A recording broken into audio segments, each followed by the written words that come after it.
चलिए, variation in जी, जी कौन सा है इसमें? Small G, acceleration due to gravity, due to earth, earth rotation.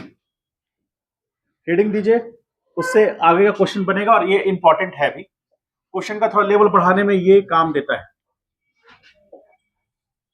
Heading दीजिए,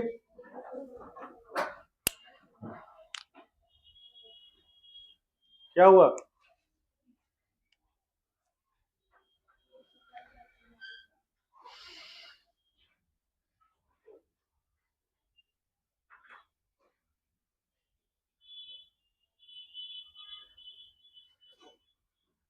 हेडिंग दे दिए। देखिए, अब हम लोग बात करेंगे जी में वेरिएशन कब कब आएगा। पहले हम लोग देखें कि हम लोग अर्थ सरफेस से ऊपर गए तब आया, फिर अर्थ सरफेस से नीचे गए तो आया। अब हमको देखेंगे कि अर्थ अपने एक्सिस पे रोटेट करेगा, उसके कारण से जी में क्या वेरिएशन आता है। ठीक है, ध्यान समझिएगा, अच्छा कॉन्सेप्ट है। और उसके बाद आगे का क्वेश्चन उसी पर बनेगा। तो देखिए, अर्थ हम मान के चल रहे हैं कि एक स्फेरिकल शेप का है। ठीक है, हम लोग थ्रू आउट इस चैप्टर में ये एज्यूम करेंगे कि अर्थ जो है वो स्फेरिकल शेप का है। ठीक है, और हाँ, थोड़ा होता है, जैसे आप ऑरेंज देखे होंगे, ऑरेंज, ऑरेंज में क्या होता है, उसका जो ऊपर वाला जो सबसे पीक पॉइंट है वो हल्का दबा होता है। ठीक है, हम लोग ऐसा ही शेप का मान के चल सकते हैं। ठीक है, तो ये सेंटर पॉइंट हो गया और स्फेरिकल शेप का है, और उसके रेडियस को हम लोग आर ई मानेंगे। आर ई कह सकते हैं, आर ई जो कि रेडियस ऑफ अर्थ है, रेडियस ऑफ अर्थ, और इसका वैल्यू कितना होता है? 6400 इंटू, सॉरी, 6400 किलोमीटर। ठीक है, इसका रेडियस है। तो मान लीजिए कि कोई ऑब्जेक्ट इस पॉइंट पर है, ये सेंटर पॉइंट हो गया, ओ पॉइंट, कोर पॉइंट हो गया, ये रेडियस इसका आर ई ले सकते हैं हम लोग यहां ऐसे, ये रेडियस है। अब मान लीजिए कोई ऑब्जेक्ट इस पोजीशन पे है, ठीक है, और अर्थ जो है अपने एक्सिस पर एक कांस्टेंट एंगुलर स्पीड ओमेगा से घूम रहा है। ठीक है, और ये मतलब जो इसका रोटेशन है वो, आप इसको कैसे फील करते हैं कि हम लोग दिन रात जो होता है, एक 24 आवर में वो एक रेवोल्यूशन कंप्लीट कर लेता है। जैसे उसके जो पार्टिकल जो अर्थ सरफेस में है वो एक रेवोल्यूशन करेंगे ना। ठीक है, मान लीजिए अर्थ सरफेस, एक मान लीजिए एक फुटबॉल है, ले लीजिए एक बड़ा सा फुटबॉल है, उस पर एक पॉइंट कहीं ले लीजिए, तो वो पॉइंट जब अपने सर्कुलर पाथ पर घूम के आएगा, जब वो बॉल पूरा रोटेट करेगा तो उसका पॉइंट सर्कुलर पाथ पर घूमते हुए आएगा, तो एक कंप्लीट रेवोल्यूशन करने में उसको कितना टाइम लगेगा? 24 घंटा, यदि अर्थ है तो जैसे इंडिया भी है, इंडिया पे जो हम लोग रह रहे हैं अर्थ पर, तो हम लोग जो इंडिया के पोर्ट पार्ट में है, तो यहाँ पर भी एक कंप्लीट रेवोल्यूशन होता है हमारा, तो हमारा एक दिन होता है। ठीक है, तो मान लीजिए कि इस पॉइंट पर कोई ऑब्जेक्ट है, उस ऑब्जेक्ट का मास हम मान रहे हैं कि m है। ठीक है, तो ये ऑब्जेक्ट जब ये घूमेगा, ध्यान समझिएगा, स्मॉल आर उसका रेडियस है। ठीक है, स्मॉल आर रेडियस है, यही ऑब्जेक्ट जब यहां से यहां आ जाएगा तो स्मॉल आर क्या बन जाएगा? आर ई बन जाएगा। ठीक है, स्मॉल आर रेडियस है उसका, ऑब्जेक्ट यहां पर है, तो इस पर जो जब ये घूम रहा है, टॉप से देखने पर एंटी क्लॉकवाइज नजर आएगा, तो इस डायरेक्शन में उस पर सेंट्रीफ्यूगल फोर्स लगेगा। तो सेंट्रीफ्यूगल फोर्स, उसको एफ एस कर दीजिए। ठीक है, इज इक्वल टू कितना होगा? एम आर ओमेगा स्क्वायर होगा। हम लोग अभी जस्ट निकाले हैं एम आर ओमेगा स्क्वायर, क्योंकि एफ बराबर क्या होता है? M V square upon R, और यही क्या बन जाता है? एम आर ओमेगा स्क्वायर बनता है। ठीक है, ये टेंजेंशियल स्पीड के टर्म में है और ये एंगुलर स्पीड के टर्म में है। ठीक है, अब यहां पर ये फोर्स लगा, और इस पर जो ग्रेविटेशनल फोर्स लगेगा towards the centre of the sphere, तो ये उसका डायरेक्शन होगा।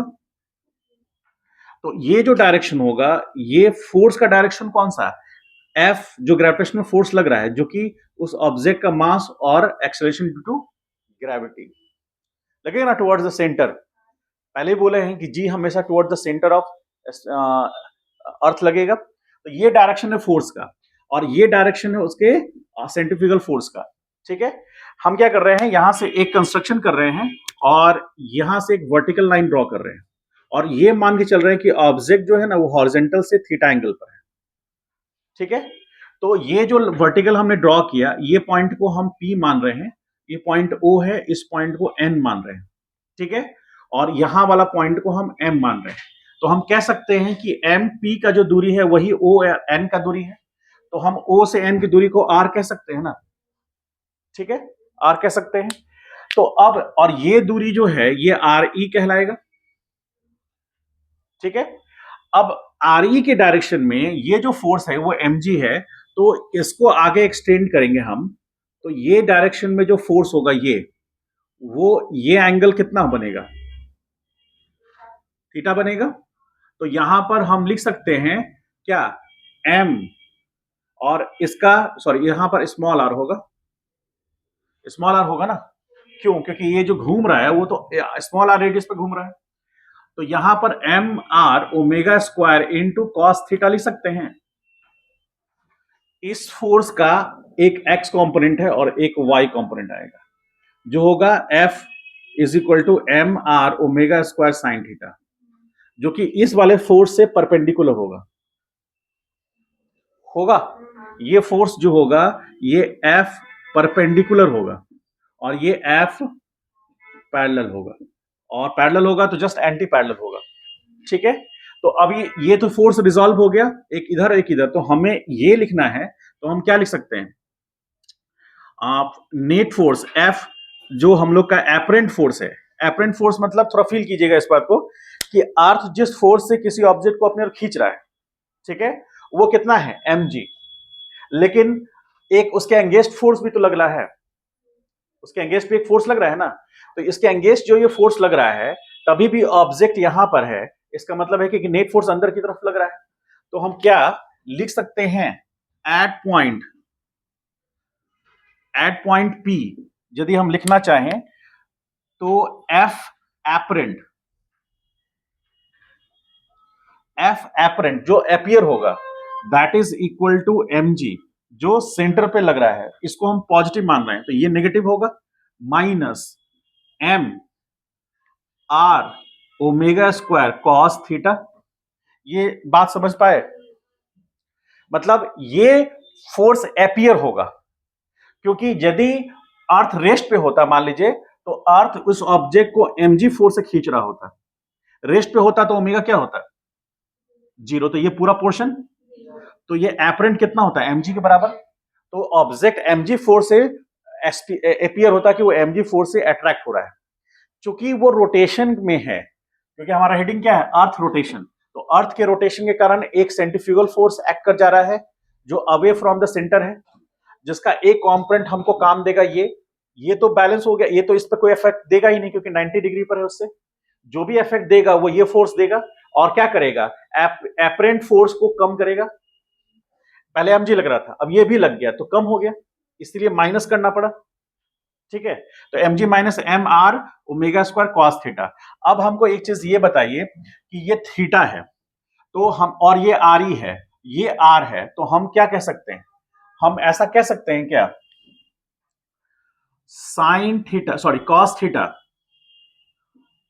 Theta is equal to base R by R E, इस ट्रायंगल से कह सकते हैं O N P, right angle triangle है, हाइपोटेनस पता है, बेस पता है, ठीक, तो हम कॉस थीटा बराबर बेस बाई हाइपोटेनस, तो यहां आर बराबर हम क्या लिख सकते हैं, आर ई कॉस थीटा, ये हमारे लिए एक एक्सप्रेशन है जो यहां पुट कर सकते हैं। तो F apparent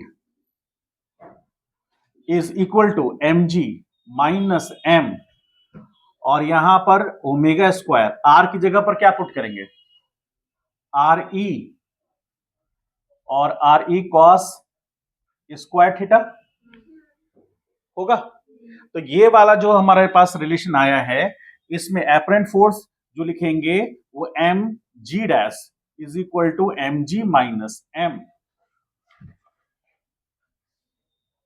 omega square R E cos square theta.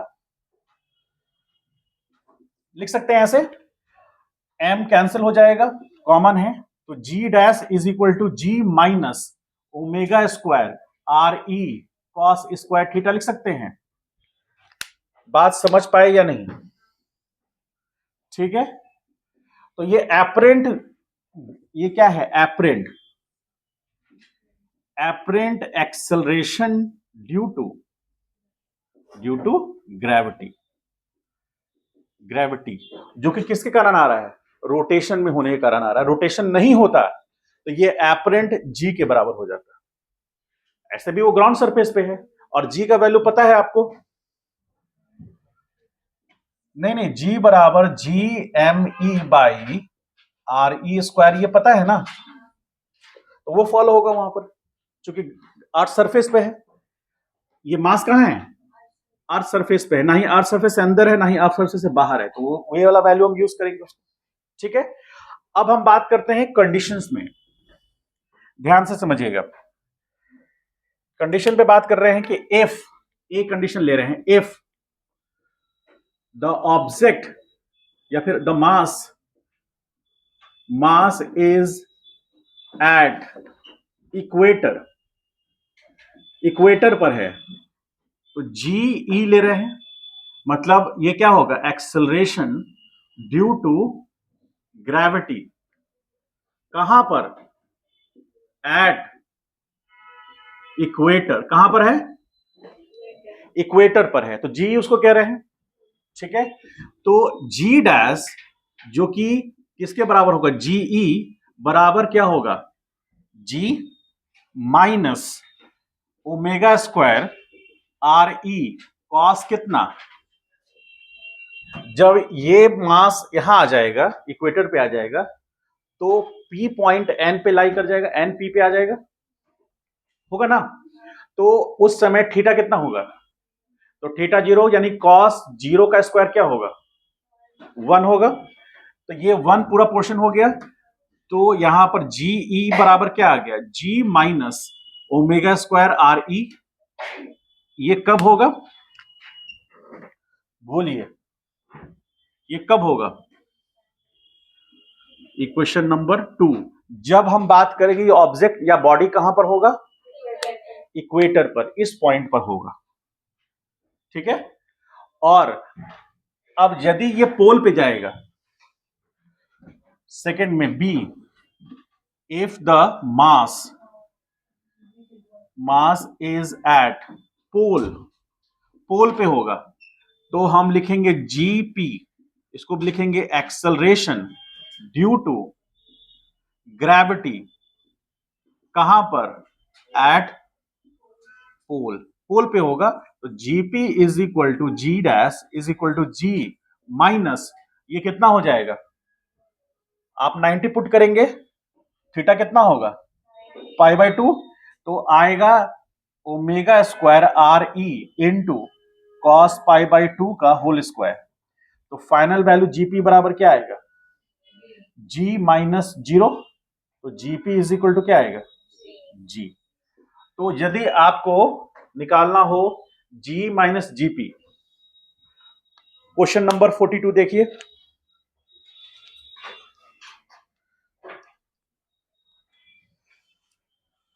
Question number 42 क्या कह रहा है?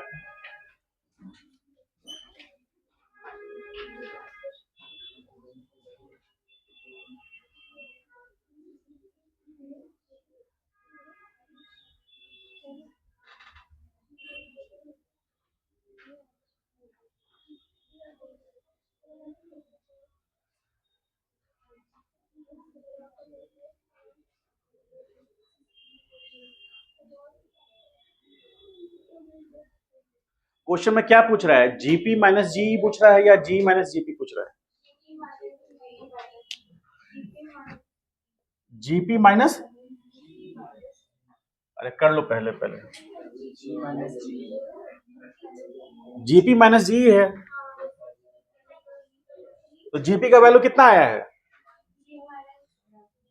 जी, और जी का वैल्यू कितना आया है?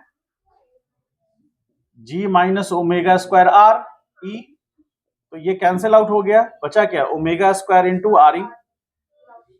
तो कौन सा ऑप्शन होगा?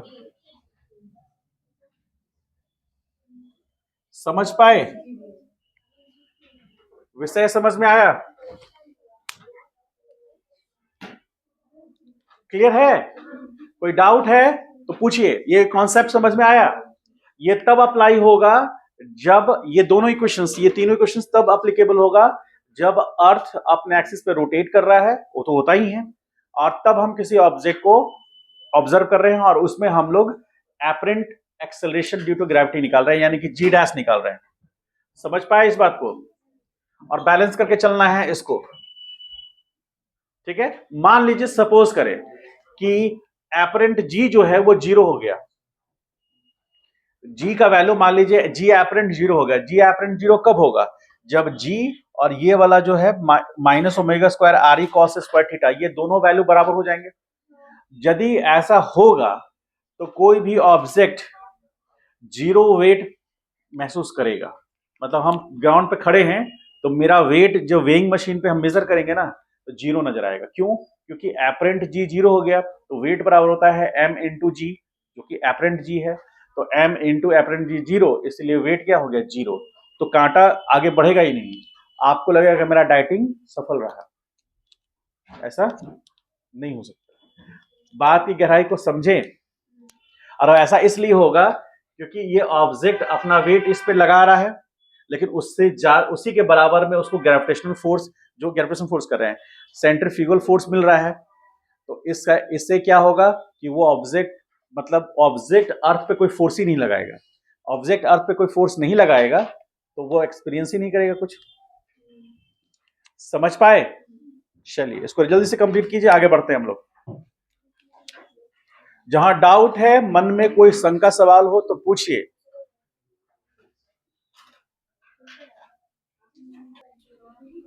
है ना? पोटेंशियल एनर्जी क्लियर है?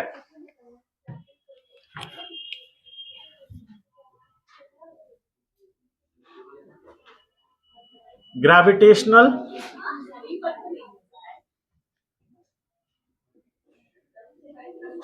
पोटेंशियल एनर्जी,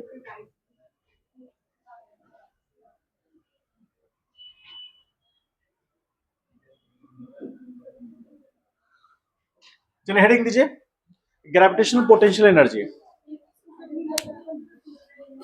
हम लोग तो पहले पढ़ चुके हैं ना, पोटेंशियल एनर्जी तो पढ़े हैं। चलिए जितने लोग खड़े हैं उसमें से कोई बता सकते हैं पोटेंशियल एनर्जी किसको कहते हैं? ये एक मौका है आपके बैठ जाने का, नहीं तो 1 बजे तक खड़ा रहना पड़ेगा। बताइए पोटेंशियल एनर्जी को कैसे एक्सप्लेन कर पाएंगे हम?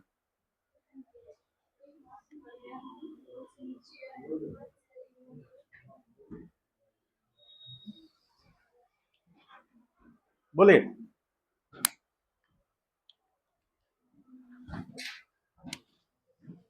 किसी को नहीं बताना है, खड़े रहना ठीक है? कि ऐसे मन में तो नहीं है कि खड़े रह जाएंगे मास्टर लेकिन तुम्हारे सवाल का जवाब नहीं देंगे? हाँ? मन में ऐसा नहीं ना है? जैसे सुभाष चंद्र बोस या फिर भगत सिंह वाले नहीं ना फीलिंग आ रही है, मर जाऊंगा लेकिन मुंह से आवाज नहीं निकालूंगा, उस टाइप का नहीं ना कुछ?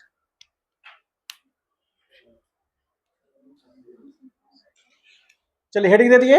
अब देखिए सब लोग सब अपना ही कलाकारी में लगे हुए हैं, क्या हो रहा है इतना देर हेडिंग देने में? जितना जितना सीधे से लिख रहे हो ना, शादी के कार्ड में लोग उतना सीधे से लिखते हैं। हाँ, श्री रुपेश कुमार, सब परिवार।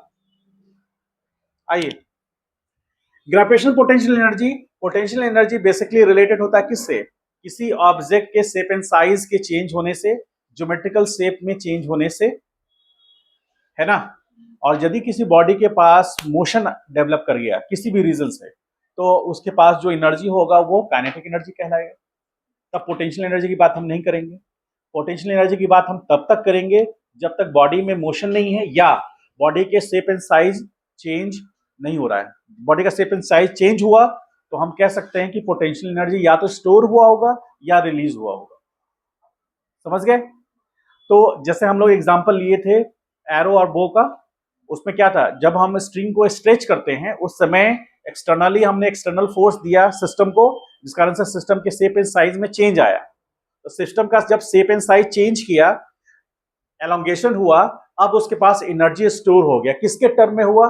तो पोटेंशियल एनर्जी के। इसी को आगे जाकर के जब हम लोग मैकेनिकल प्रॉपर्टीज ऑफ सॉलिड पढ़ेंगे तो उसमें हम लोग पढ़ेंगे स्ट्रेन एनर्जी।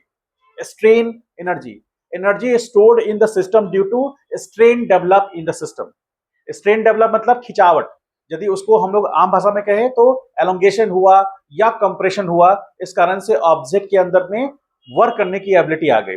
जैसे आप स्प्रिंग को कंप्रेस करिए, स्प्रिंग को कंप्रेस कीजिएगा तो अब वो वर्क कर सकता है, तो उसके अंदर स्ट्रेन एनर्जी डेवलप कर गया।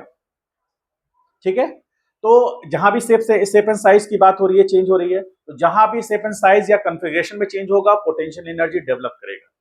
तो वही बात हम लोग अब इसमें जो हम लोग का इंपॉर्टेंट पार्ट है, जो पहला टाइप का हम लोग देख रहे हैं, इससे पहले जो देखे थे वो था इलास्टिक पोटेंशियल एनर्जी, याद है? उस समय हम लोग ग्रेविटेशनल पोटेंशियल एनर्जी का जिक्र किए थे, लेकिन अब हम लोग उस चैप्टर में हैं तो उसके बारे में हम लोग डिटेल में थोड़ा और समझेंगे ग्रेविटेशनल फोर्स के रिस्पेक्ट में। और जब हम लोग पहले किए थे तो वहां पर ग्रेविटेशनल फोर्स को नहीं लिए थे हम लोग। अब जो वर्क होगा वो ग्रेविटेशनल फोर्स के कारण वर्क होगा। तो एक चीज हमको ये बताइए कि आपको एक वर्क एनर्जी थ्योरम हम डिस्कस किए थे, वो याद है? वर्क एनर्जी थ्योरम किसको किससे रिलेट करता है? वर्क डन और काइनेटिक एनर्जी को। एक है वर्क डन, उससे पहले पोटेंशियल एनर्जी को भी करता है। तो amount of work done on the system is equal to minus change in potential energy of the system. ठीक है, क्योंकि बॉडी पे वर्क हुआ तो हम लोग उसी फिनोमेना को यूज करेंगे। आप ऐसे समझिए, जैसे मान लीजिए सपोज करें कि दो ऑब्जेक्ट हैं, ध्यान से समझिएगा। यहां पर कोई पॉइंट ए है जहां पर ऑब्जेक्ट का मास कैपिटल एम है। कैपिटल एम जनरली हम मानते हैं जिसके पास मास ज्यादा है तो उसके पास फोर्स लगाने की एबिलिटी ज्यादा होगी, उस पॉइंट ऑफ व्यू से हम लोग ले रहे हैं। तो आप ध्यान समझिएगा, यहां पर हम लोग फॉर्मूला डराइव कर रहे हैं, उस फॉर्मूला को समझना है हम लोग को। ये पॉइंट बी है और यहां से ए पॉइंट से ऑब्जेक्ट, इस पर यहां पर जो मास है ये बी पॉइंट हो गया, यहां पर मास मान लेते हैं एम है। ठीक है, और ये जो सेपरेशन है ये दूरी को हम R1 कह रहे हैं।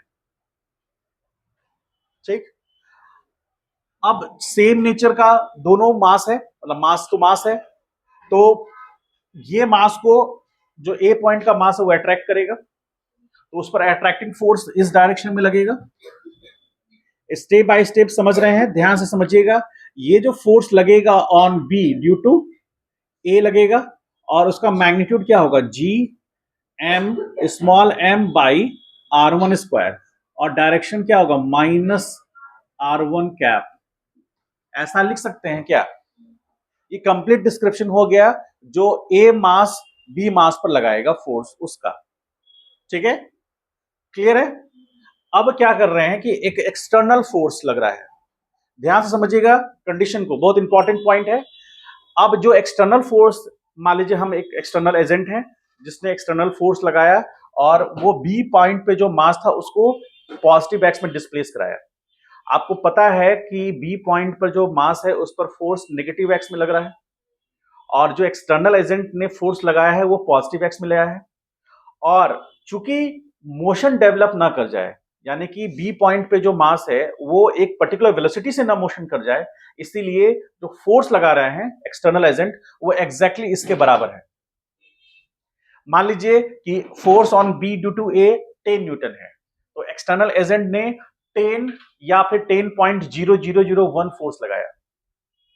ठीक है, उधर लग रहा है 10 न्यूटन, एक्सटर्नल एजेंट ने जो फोर्स लगाया है वो 10.001 न्यूटन लगाया, तो 0.001 न्यूटन ही एक्स्ट्रा है, जिस कारण से बॉडी में एक्सेलरेशन बहुत डेवलप तो नहीं कर जाएगा। तो जो बॉडी रेस्ट पर है वो अचानक बहुत हाई स्पीड से मोशन तो नहीं करेगा, वो डिस्प्लेस होगा जस्ट, ताकि बॉडी के पास काइनेटिक एनर्जी डेवलप ना कर जाए।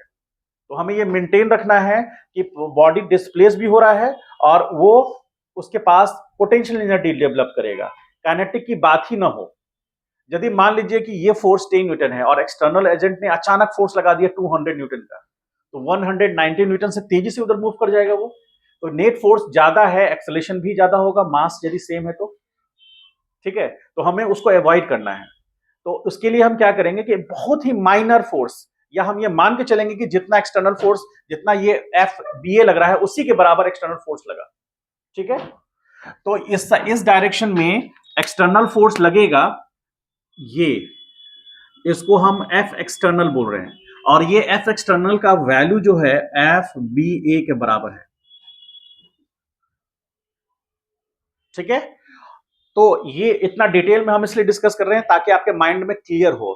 तो ये जो एक्सटर्नल फोर्स लगा है, हम ये मान के चलेंगे कि ये इसके मैग्नीट्यूड के बराबर है, बस डायरेक्शन अलग है, इसके मैग्नीट्यूड के बराबर है। तो आगे जो हम लिख रहे हैं इसमें बॉडी डिस्प्लेस होगा, और डिस्प्लेस करता हुआ मान लीजिए कि कोई एक दूसरा पॉइंट सी पॉइंट हम ले लें, ये पॉइंट सी पॉइंट है, तो सी पॉइंट पर आकर के सेकंड उसका पोजीशन सी पॉइंट हो गया। तो यहां से ले रहे हैं हम R2। ठीक है, तो जब आप बात को ध्यान समझिएगा, यहां पर जब वो मास यहां पर था तो T बराबर 0 था, और ये मास जब यहां सी पॉइंट पर पहुंचा तो T बराबर T टाइम लगा। ठीक है, इसको आप T बराबर 0 मान लीजिए, और इसको T बराबर आप T2 मान लीजिए। ठीक है, अब आप समझिए कि जब यहां से यहां चला होगा तो कहीं ना कहीं ये मास इस पोजीशन पे होगा T बराबर T टाइम पर, और ये पोजीशन से छोटा सा एलिमेंटल डिस्प्लेसमेंट, छोटा एलिमेंटल डिस्प्लेसमेंट जो कि जिसका की थिकनेस या फिर जो एलिमेंटल डिस्प्लेसमेंट है वो dr है, तो इस पॉइंट पर वो T टाइम पर है, तो इस पॉइंट पर T बराबर T प्लस dt टाइम पर होगा। इसका मतलब है ये पॉइंट को मान लीजिए हम D पॉइंट कह रहे हैं और इस पॉइंट को E पॉइंट कह रहे हैं, तो इसका मतलब पार्टिकल जो मास है, मास B पॉइंट से D पॉइंट पे गया, कितने टाइम में गया, तो T टाइम में गया। तो D पॉइंट से E पॉइंट पहुंचने में उसको dt टाइम लगा, इसीलिए B से E का दूरी कितना हुआ, T प्लस dt टाइम में, टाइम के टर्म में। बात को समझ पाए? यानी कि B पॉइंट से D पॉइंट पहुंचने में T टाइम लगा, D पॉइंट से E पॉइंट पहुंचने में dt टाइम लगा, क्योंकि स्मॉल डिस्प्लेसमेंट हुआ dr, स्मॉल डिस्प्लेसमेंट dr कितने टाइम में हुआ, dt टाइम में। तो अब मेरा ये बात है कि B से E पहुंचने में कितना टाइम लगा, t प्लस dt। समझ पाए इस बात को? तो हमको इतने से छोटे से एलिमेंटल जो डिस्प्लेसमेंट हुआ उसमें हमको वर्क निकालना है। क्यों ऐसा कर रहे हैं, इंटीग्रेशन का यूज क्यों करेंगे, इसलिए क्योंकि फोर्स जो है वो वैरी कर रहा है। ऑब्वियसली जब जब यहां पर मास था बी पॉइंट पर, तो जो ग्रेविटेशनल फोर्स लग रहा था, force on B due to A, और यदि हम यहां चेक करेंगे force on C due to A, वो ज्यादा होगा या कम होगा। आपसे पूछा जाए कि F on B due to A और F on C due to A, दोनों में मैग्नीट्यूड किसका ज्यादा होगा? वेरी गुड, क्योंकि सेपरेशन कम है इसलिए फोर्स ज्यादा होगा। तो आप ये कह सकते हैं कि बी पॉइंट से सी पॉइंट पे जब ऑब्जेक्ट जाएगा या मास जाएगा स्मॉल m, तो वो कांस्टेंट फोर्स नहीं होगा, वेरिएबल फोर्स होगा, और जब भी फोर्स वेरिएबल होगा हम लोग को वर्क निकालने के लिए इंटीग्रेशन यूज करना पड़ेगा। आप लोग पढ़ चुके हैं ये बात, तो उसी को हम लोग यूज कर रहे हैं। अब कहानी को हम लोग करते हुए आगे बढ़ते हैं, तो हम लोग कहते हैं कि now we are taking a small elemental linear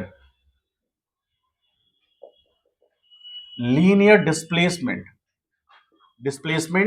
dr, which is done in time dt,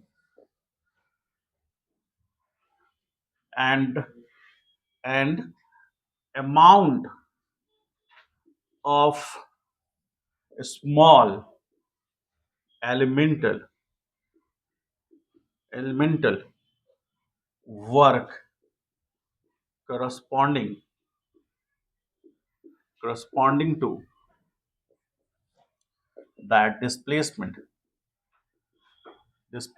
is क्या होगा, dw is equal to f dot याद कीजिए डी आर। ये एक्सप्रेशन समझ में आया। स्मॉल एलिमेंटल वर्क हुआ, किसने किया? एक्सटर्नल एजेंट ने किया। और ये जो अमाउंट का फोर्स है वो एग्जैक्टली इस फोर्स के बराबर था। इसलिए जहां मैग्नीट्यूड की बात करेंगे तो हम एक्सटर्नल फोर्स ले रहे हैं, लेकिन मैग्नीट्यूड किसका लेंगे? ठीक है। तो अब आप ये देखिए कि ये जो डिस्टेंस है, ध्यान समझिएगा, यहां से उस टाइम टी पर जो डिस्टेंस आएगा आर, वो ये होगा। मतलब किसी टाइम टी पर ऑब्जेक्ट डी पॉइंट पे आ गया तो उसका ए पॉइंट से दूरी कितना है? आर है। ए पॉइंट से दूरी आर है। तो हम उसी समय देख रहे हैं, वो छोटा सा तो वर्क कितने dt टाइम के लिए देख रहे हैं ना, तो dt टाइम के लिए देख रहे हैं, तो t टाइम पे जो फोर्स है उसको ले रहे हैं। तो अब आप यहां पर इसको dw बराबर क्या लिख सकते हैं? dw is equal to F D R cos कितना?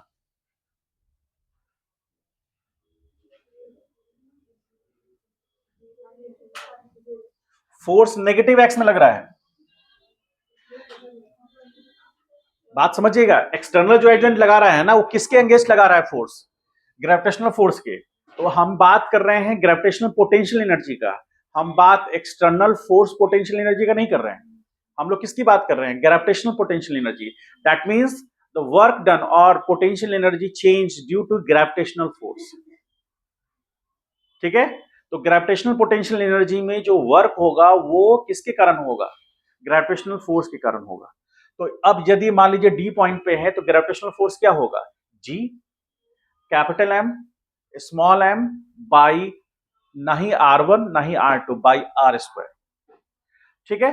फोर्स लग रहा है नेगेटिव एक्स में, बॉडी का डिस्प्लेसमेंट किधर हो रहा है? पॉजिटिव एक्स में। ठीक है। यानी कि फोर्स के अगेंस्ट वर्क हो रहा है, इसीलिए यहां पर कॉस कितना लिखेंगे? क्लियर है। और यहां एफ बी के एफ कौन सा होगा? एफ ग्रेविटेशनल फोर्स होगा।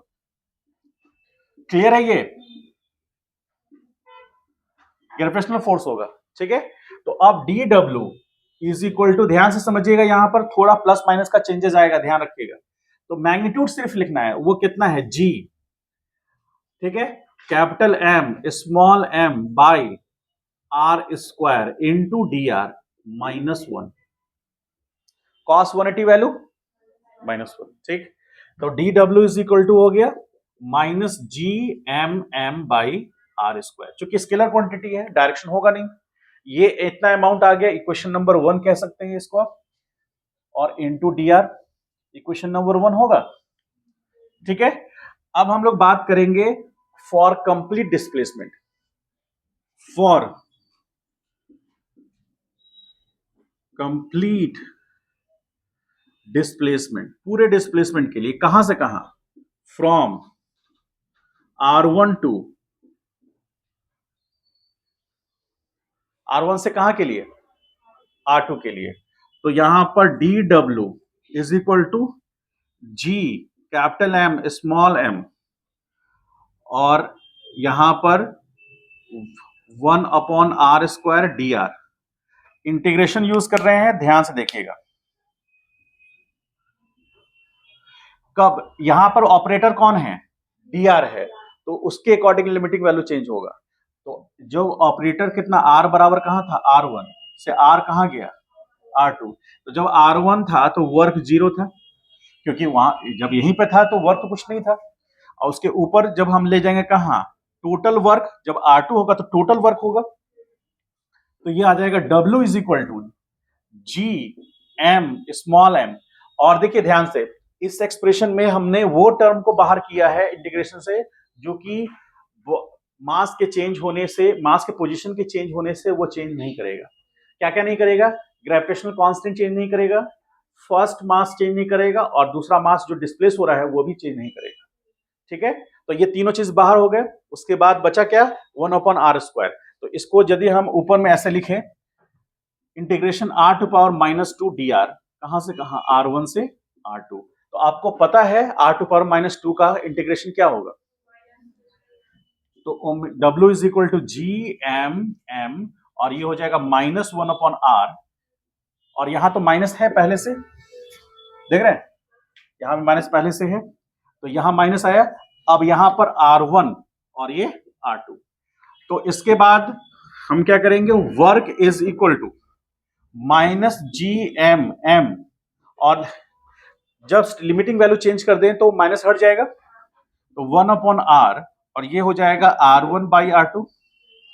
तो यहां W इज इक्वल टू हो गया minus GM, upper limit put करें 1/R1 माइनस 1/R2, और जब ये माइनस अंदर जाएगा तो W is equal to GM 1/R2 minus 1/R1 होगा। तो इक्वेशन 1 था ये, इसको इक्वेशन नंबर आप 2 कह सकते हैं, ठीक है।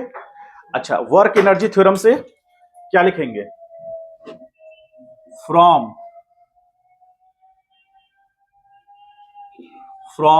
वर्क एनर्जी थ्योरम,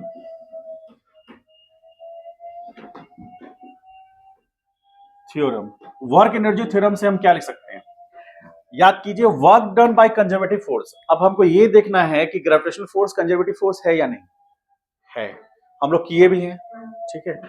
तो बेसिकली 3 कंजर्वेटिव फोर्स हमको पढ़ना है, एक तो ग्रेविटेशनल फोर्स, स्प्रिंग फोर्स, और एक इलेक्ट्रोस्टैटिक फोर्स, जो कि हम लोग 12th में पढ़ेंगे।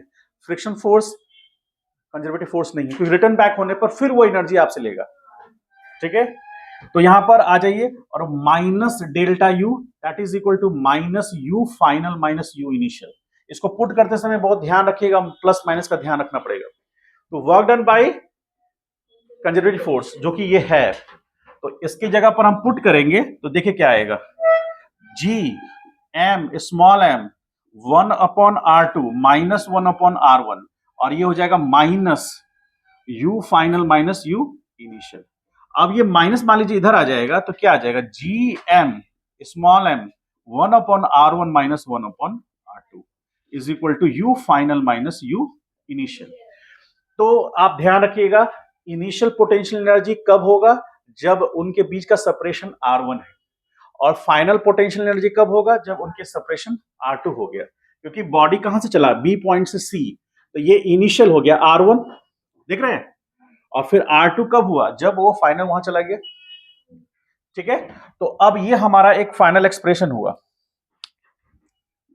इसको अच्छे से लिखना चाहें तो हम लिख सकते हैं U final minus U initial is equal to G capital M small m into 1/R1 minus 1/R2। ये फाइनल एक्सप्रेशन है, ठीक है।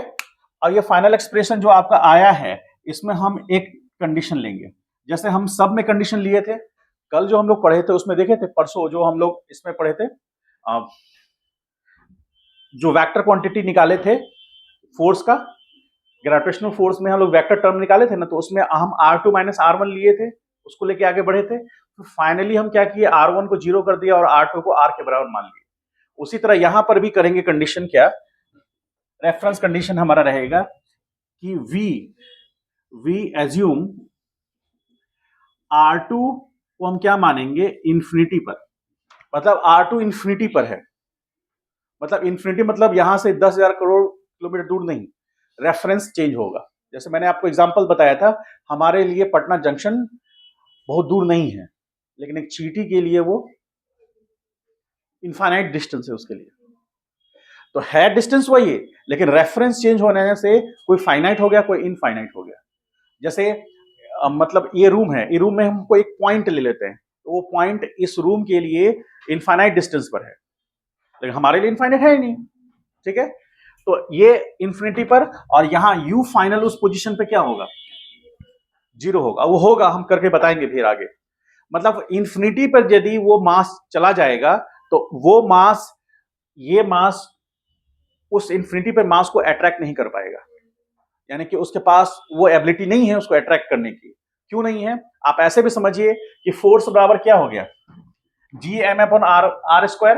अब यदि आर इंफिनिटी हो गया तो 1 अपॉन इंफिनिटी बराबर 0, तो फोर्स क्या हो गया, अब फोर्स 0 तो उसके कारण वर्क क्या होगा, और उसके कारण पोटेंशियल भी 0 हो जाएगा। फिर समझ पाए इस बात को, इसीलिए इंफिनिटी पर हम उसको इंफिनिटी मान रहे हैं, और वहां पर पोटेंशियल एनर्जी क्या होगा, 0।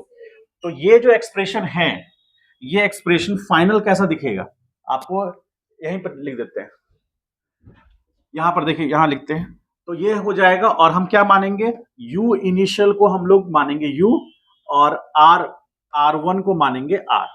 तो क्या लिखेंगे, u इज इक्वल टू, ठीक है, अब यहां पर ये तो 0 हो गया, ठीक है, और यहां पर ये माइनस रहेगा, माइनस u, क्योंकि देखिए ये 0 हुआ ना, ये 0 हुआ तो माइनस u बचा, और जी एम एम अपॉन ये टर्म 0 हुआ, तो ये r1 को हम क्या माने हैं, r। तो minus U is equal to G M M 1 upon r, ऐसा लिख सकते हैं। This implies final expression u बराबर minus G M M by r। ये आपका फाइनल एक्सप्रेशन हुआ। ये समझ पा रहे हैं? देखिए ये सेकंड लास्ट एक्सप्रेशन ये है, और लास्ट एक्सप्रेशन ये है। तो ये इक्वेशन नंबर 1 हो गया। इक्वेशन नंबर 2 आपने इसको माना, इसको इक्वेशन नंबर 3 लेके चलेंगे, और ये इक्वेशन नंबर 4 होगा। तो फोर्थ इक्वेशन सिंपली क्या कह रहा है, फोर्थ इक्वेशन सिंपली कह रहा है कि यदि कोई दो मासेस हैं, ये कैपिटल एम है, ये स्मॉल एम, उनके बीच का सेपरेशन आर है, तो इस पर जो पोटेंशियल, इस पॉइंट पर जो पोटेंशियल एनर्जी होगा, इस मास के कारण इस पॉइंट पर जो पोटेंशियल एनर्जी होगा, वो U बराबर क्या हो जाएगा, G दोनों मासेस का प्रोडक्ट बाई उनके बीच का सेपरेशन, और माइनस ये बताएगा कि वो हमेशा उसको अट्रैक्ट कर रहा है, ठीक है, अट्रैक्शन के कारण माइनस आ रहा है, अट्रैक्ट कर रहा है, हमेशा टुवर्ड्स द फर्स्ट मास की तरफ होगा वो। और जो डोमिनेट करेगा वो कौन करेगा, ये मास डोमिनेट कर रहा है, ये अट्रैक्ट कर पा रहा है, तो उसके पास जो एनर्जी है पोटेंशियल। अब आप सोचिए, 2 मिनट ध्यान से समझिए। यहां पर मान लीजिए कि ये मास डिस्प्लेस हो गया आगे, तो उसके कॉन्फ़िगरेशन में चेंज आया, तो पोटेंशियल एनर्जी डेवलप कर जाएगा और बढ़ेगा, ठीक है, या घटेगा वो तो बाद में देखेंगे, लेकिन चेंज आएगा। तो आप सोचिए कि यहां से दूरी बढ़ा, तो रेडियस ये बढ़ जाएगा वैल्यू, तो ये वैल्यू घटेगा कि बढ़ेगा, घट जाएगा, घटेगा। तो जब नजदीक आएंगे तो पोटेंशियल एनर्जी ज्यादा होगा, दूर जाएंगे तो पोटेंशियल एनर्जी ड्रॉप करेगा। समझ गए? माइनस सिर्फ इसलिए क्योंकि हमेशा वो अट्रैक्टिव नेचर का है, ठीक है। आप जब इलेक्ट्रोस्टैट्स में आएंगे तो उसमें जो इलेक्ट्रोस्टैटिक पोटेंशियल एनर्जी होगा वो अट्रैक्टिंग और रिपल्सिव दोनों हो सकता है, ये अट्रैक्टिव है। तो फाइनल एक्सप्रेशन ये हुआ आपका। बात समझ पाए? ये ध्यान रखना है, सीक्वेंस में उतारिएगा, और कहीं डाउट लगे तो पूछ लीजिएगा। चलिए उतारिए।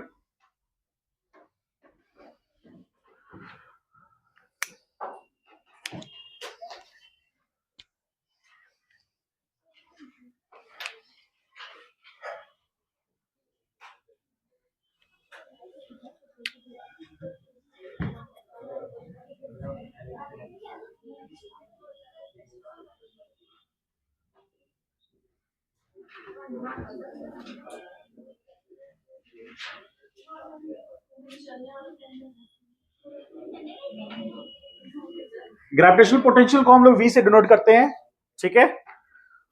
और हेडिंग दीजिए, पहले हेडिंग दीजिए, उसके बाद कुछ बताते हैं।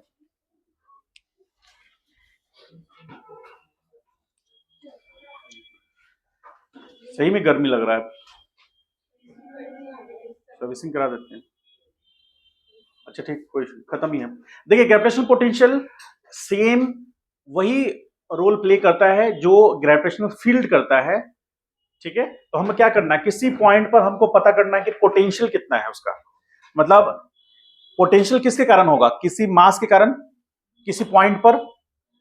तो जैसे आपने पहले निकाला था ग्रेविटेशनल फील्ड, तो ग्रेविटेशनल फील्ड जो है किसी पॉइंट पर पता करना होगा, तो उसके लिए फॉर्मूला है ग्रेविटेशनल फोर्स, उस पॉइंट पर डिवाइड कर देंगे उस पॉइंट पर यदि जो मास है उससे, ठीक है।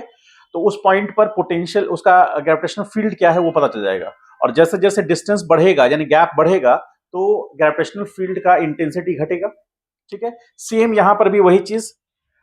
आप यदि मान लीजिए सपोज करें कि एक यहां पर हमारे पास एक पॉइंट मास है, कैपिटल एम है, कैपिटल एम है, ये पॉइंट मास, मेन मास यही है, और इससे आर दूरी पर हम किसी भी अलग पॉइंट, इस पॉइंट को हम पी नाम दे देते हैं, ये पॉइंट ए है, ये पॉइंट पी है, यहां पर मास मान लीजिए एम नॉट है। तो अब इस पॉइंट पर मान लीजिए कि एम नॉट मास नहीं भी है, तो भी हम पता कर सकते हैं, जैसे इस पी पॉइंट पर मास नहीं है तो हम ग्रेविटेशनल फील्ड पता कर सकते हैं। उसी तरह यहां पर मास नहीं है तो भी हम पोटेंशियल पता कर सकते हैं। हमको पोटेंशियल एनर्जी नहीं पता करना, पोटेंशियल पता करना है।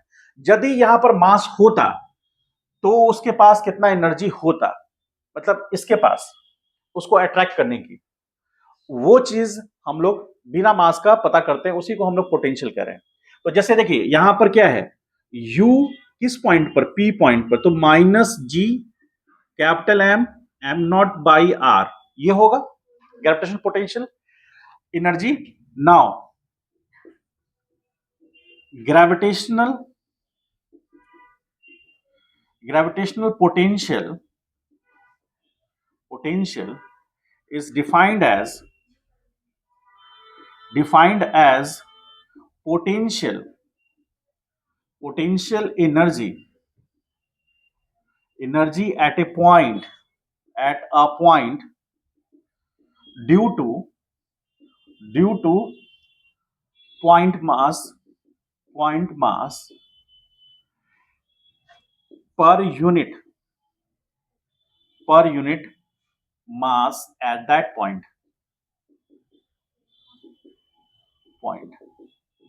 टेस्ट मास की जरूरत ही नहीं यहां पर। तो यहां पर V क्या हो जाएगा, V बराबर U divide by M not. कैसे M कर रहे हैं और हम किस पॉइंट पे पता करना चाह रहे हैं, P पॉइंट पर। किसके कारण, तो A पॉइंट पे जो मास है उसके कारण पोटेंशियल पता कर रहे हैं। तो यहां पर पोटेंशियल P पॉइंट पे पता कर रहे हैं, तो potential energy at point P और मास कितना है एट पॉइंट P, तो ये UP divide by M not. तो VP इज इक्वल टू आ गया, कितना है ये, minus G capital M small M by M not, ठीक है, और इनटू, एक मिनट इसको कर देते हैं इस तरह से, by R divide by M not. तो ये कैंसिल आउट होगा, तो फाइनली VP बराबर क्या आ गया, VP is equal to minus G M by R. इसमें कहीं भी अभी उस पॉइंट का मास नहीं है, मतलब ये हमको पोटेंशियल बताएगा। अब आप ध्यान से समझिए 2 मिनट के लिए कि potential VP is directly proportional to 1/r। इसका मतलब है कि जैसे जैसे सेपरेशन बढ़ेगा पोटेंशियल उसका घटेगा। मतलब ये जो मास के कारण जो पोटेंशियल एबिलिटी है यहां के मास पर फोर्स लगाने की या यहां के मास को डिस्प्लेस करने की, अट्रैक्ट करने की, वो पोटेंशियल घटेगा यदि उनके बीच का सेपरेशन बढ़ेगा। ठीक है, और किस पे डिपेंड कर रहा है, ये सिर्फ डिपेंड कर रहा है आर पर, क्योंकि आर चेंज कर रहा है, बाकी जी और कैपिटल एम तो कांस्टेंट है। ठीक है, अब एक चीज और समझिए, यदि सेपरेशन सेम है और यदि मास जो है वो बढ़ रहा है, मतलब ये सेपरेशन सेम है, फिक्स है, इस आर में कोई चेंजेस नहीं आया है, लेकिन यहां पर मास जमा होता जा रहा है, मास जमा होता जा रहा है। तो ये जो मास मान लीजिए पहले 10 kg था, फिर 20 kg हो गया, फिर मान लीजिए 80 kg हो गया, तो मास यहाँ एक्युमुलेट हो रहा है। तो इस मास के कारण जो इस पॉइंट पर पोटेंशियल उसके पास होगा इस पॉइंट पर अट्रैक्ट करने का, वो बढ़ेगा। अब अट्रैक्ट ज्यादा कर पाएगा वो, इसका मतलब ये हो गया कि अब यदि छोटा सा मास रखे हैं तो उसके इसके पास चूंकि मास बढ़ रहा है तो इसको अट्रैक्ट करने की एबिलिटी बढ़ रही है, और वही चीज को हम लोग पोटेंशियल के टर्म में देखते हैं। जैसे इलेक्ट्रिक फील्ड के, सॉरी, ग्रेविटेशनल फील्ड के टर्म में देखते हैं, तो ग्रेविटेशनल फील्ड में भी क्या है, सेपरेशन बढ़ रहा है तो फील्ड का इंटेंसिटी घट रहा है। तो ये फॉर्मूला को आपको याद रखना है, और इसका रिलेशन सेम उसी तरह वी पी पता करने के लिए, अब मान लीजिए दो डिस्टेंस के बीच में जो हम लोग वहां भी देखे, मान लीजिए m1 है और यहाँ m2 है, और इनका सेपरेशन मान लीजिए r0 है, तो ये पॉइंट A है और ये पॉइंट B, तो हमको पता करना है पोटेंशियल एट पॉइंट B, तो क्या होगा, minus ji m2 by r0, और यदि हमको पता करना हो पोटेंशियल V एट A, तो लिखेंगे माइनस जी m1, सॉरी B, यहां पर m1 होगा, m1, और यदि यहां पता करना है तो यहां 2 बाई r। ठीक है, समझ पाए, क्योंकि यदि दोनों मासेस का मास आसपास ही है, मान लीजिए ये 20 kg है, ये 18 kg है, उस केस में हम ये रिलेशन ले सकते हैं, क्योंकि बहुत ज्यादा डिफरेंस नहीं है। यहां पर क्या हो रहा है, यहां पर ये 100 kg है और ये मान लीजिए कि 50 ग्राम है उस टर्म में, तो ये जो मास है ये बहुत कम है, इसको डिवाइड करके यहां पोटेंशियल निकाल सकते हैं। ठीक है, अच्छा, पोटेंशियल एनर्जी का यूनिट, क्योंकि एनर्जी है तो उसका यूनिट क्या होगा, हाँ, यूनिट ऑफ पोटेंशियल एनर्जी क्या होगा, जूल, और यूनिट ऑफ पोटेंशियल क्या होगा, जूल पर केजी। ठीक है, तो ये हो गया इसके लिए पोटेंशियल, और इससे पहले पोटेंशियल एनर्जी। तो हम लोग इस बात को समझ लें, जो रोल फोर्स का रिलेशन है ई से, ईजी से, ग्रेविटेशनल फोर्स का जो रिलेशन है ई से, उसी तरह यू का किससे है, वी से। समझ गए? और ये क्या है, फोर्स पर यूनिट मास, और ये क्या है, potential energy per unit mass. समझ पाए? बस अंतर ये है कि ये स्केलर है और ये वेक्टर है। चूंकि फोर्स वेक्टर है इसीलिए ग्रेविटेशनल फील्ड भी वेक्टर हो गया, और चूंकि पोटेंशियल एनर्जी स्केलर है इसीलिए ग्रेविटेशनल पोटेंशियल भी क्या हो गया, स्केलर हो गया। समझ गए इस बात को? ये एनालॉजी है, इसको रिलेट कर लीजिए और उस पर क्वेश्चंस करेंगे फिर।